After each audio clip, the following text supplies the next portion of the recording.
σκηνή κλωστή δεμένη, στην ανέμη τυλιγμένη, δώσ' του κλώτσο να γυρίσει, παραμύθι να κινήσει.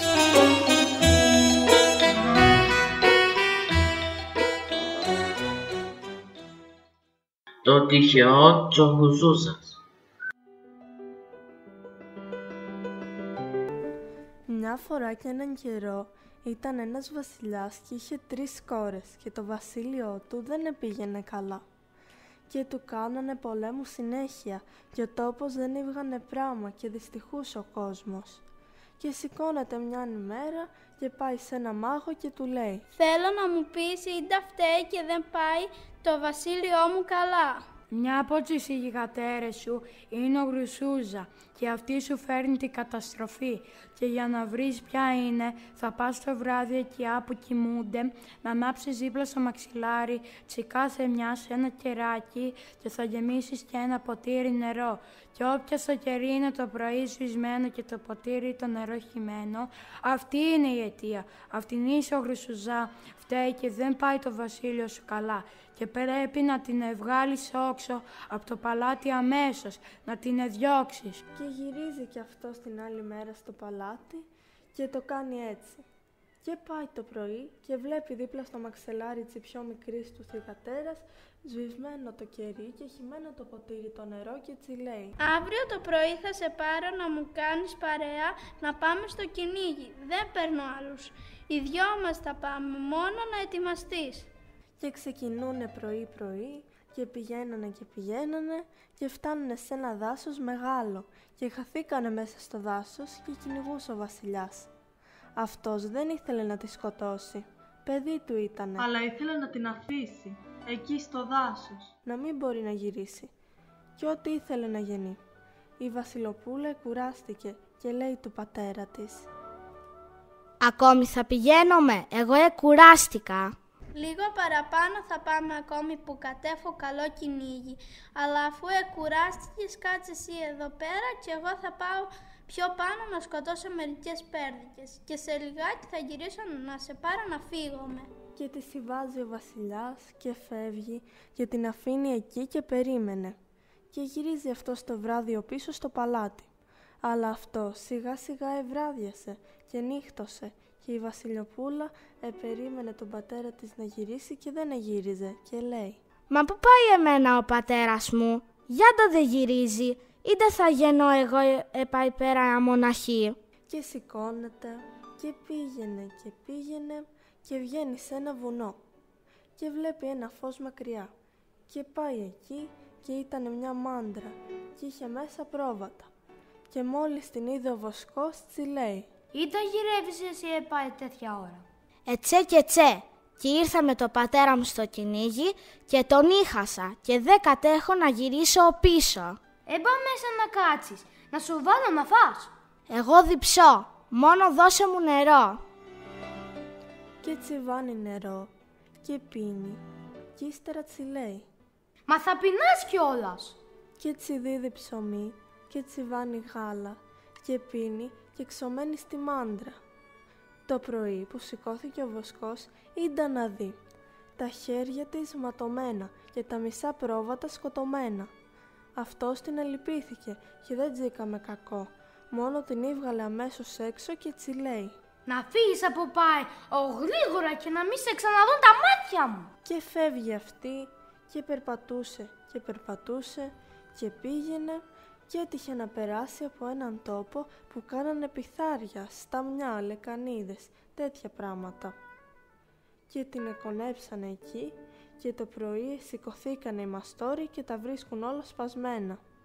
Τη διώχνουνε πάλι και από εκεί πέρα και περπατούσε πάλι και πήγαινε σε ένα κάμπο μεγάλο και στη μέση του κάμπου είχε ένα μεγάλο σπίτι και σιμώνει και χτυπά την πόρτα και μπαίνει μέσα.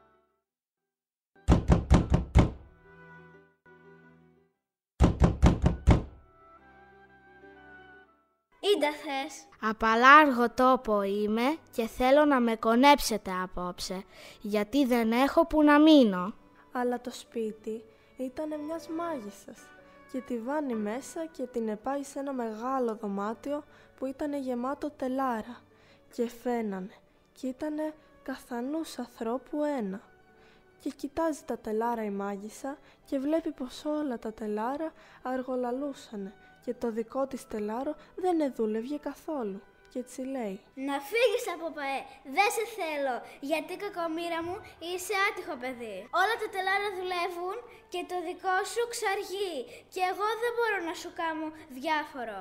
Μόνο να συνεχίσεις το δρόμο σου και θα βρεθείς σε ένα κάμπο γεμάτο άμμο και εκεί στη μέση του κάμπου θα σου παντήξει ένα σπίτι. Εκεί μέσα είναι η μοίρα σου και θα πας να χτυπήσεις την πόρτα και θα σου πει «Ίντα θες» και θα τσιπείς «Θέλω τη μοίρα μου». Και θα σου ξαναπεί «Η μοίρα σου δεν μπορεί να κατέβει». Και θα της πεις πάλι εσύ «Ναι, θα κατέβει». Και θα αρχίσεις να τσιλές «Κατέβα μοίρα μου, καλή μου μοίρα, που σου φέρα λίγη πίτα σήμερα να φας που είσαι νηστική». Και θα σου πει πάλι αυτή «Όχι, δεν θέλω». Και εσύ θα συνεχίσεις να λες τα ίδια και τα ίδια. «Ναι, έλα μοίρα μου, καλή μου μοίρα». Και από τα πολλά παρακάλια θα κατέβει και θα σου ανοίξει. Και θα παρουσιαστεί ο μπρος σου και θα πετάει φωτιές. Και θα θέλει να σε κεντήσει, αλλά εσύ μη φοβηθείς. Και έχει 2 πόδια και το ένα είναι σαν του γαϊδάρου. Και θα την επιάσεις από το πόδι αυτό. Και ό,τι να σου κάνει μη την αμολάρεις. Και θα σου πει πάλι αυτή, «Ίντα χάρισμα θες να σου δώσω, να με αφήσεις. Λεφτά θες, φαγιά θες, ρούγα θες, στολίδια θες, ίντα θες. Αλλά εσύ να μην δεχτείς με τίποτα. Μόνο να τη βαστάς καλά από τον πόδα και να τσιπείς. Δεν θέλω τίποτα, μόνο αυτό που έχεις στην τσέπη σου. Και άμα τσι το πάρεις θα αλλάξει κακομοίρα η τύχη σου». Και βγαίνει έξω και φεύγει. Και πήγαινε και φτάνει στον κάμπο με τον άμμο. Και βρίσκει το σπίτι που ήταν η μοίρα της και τσι χτυπά και τσι λέει αυτά που τσαρμίνεψε η μάγισσα. Σαν ήκουσε αυτή τσι χτύπου στην πόρτα, τσι λέει: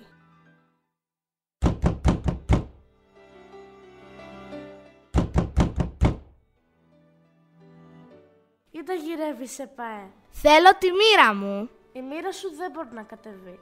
«Ναι, θα κατέβει». Και άρχισε να τσι λέει και να την επαρακαλεί: «Κατέβα μοίρα μου, καλή μου μοίρα, που σου φέρα πίτα να φας, απού είσαι νηστική». «Όχι, δεν θέλω». «Ναι, κατέβα μοίρα μου, καλή μου μοίρα». Και από τα πολλά παρακάλια κατεβαίνει και τσανοίγει και πετάνανε φωτιές να την εκάψει.